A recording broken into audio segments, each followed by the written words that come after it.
дисциплина во управувањето со јавните средства, фискална дисциплина, намалување на сивата економија и поголема наплата на средства во буџетот на државата и општините.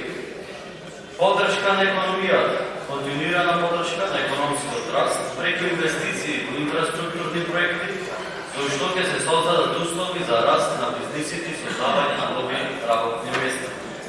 Редизајнирање на структурата на јавните финанси, одржување на високо ниво на капитални расходи за постигнување на планираниот економски раст.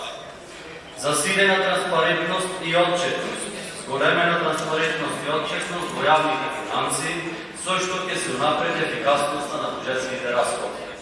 Во периодот 2026-2030 година даночната политика ќе биде во насока на обезбедување на одржлив економски развој, при тоа обезбедувајќи правна сигурност за даночните обврзници и редовна наплата на јавните приходи. Економскиот раст, стабилни јавни финанси, подобрена јавна инфраструктура, подобрен животен стандард на граѓаните.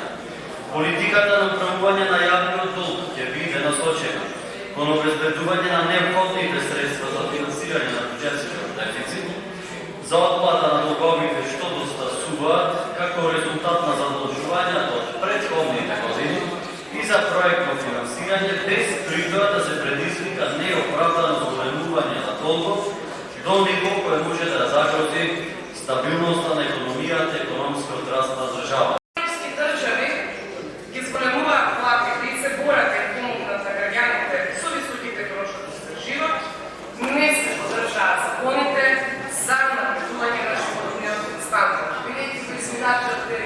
Беа одбиени предлози за ново покачување на минималната плата, за мерки за раст на платите во приватниот сектор, како и за директно намалување на цените на основните производи. Во историјата имаме неверојатно ниска реализација на капиталните расходи во првиот квартал од 2025, само 9%.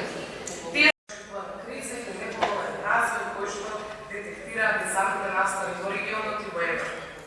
Проекцијата на долготе во целосен рачек се реалистичната слика која што ја дава ММФ во последниот извештај во кој изразува загриженост дека долгот ќе се зголемува во следниот период.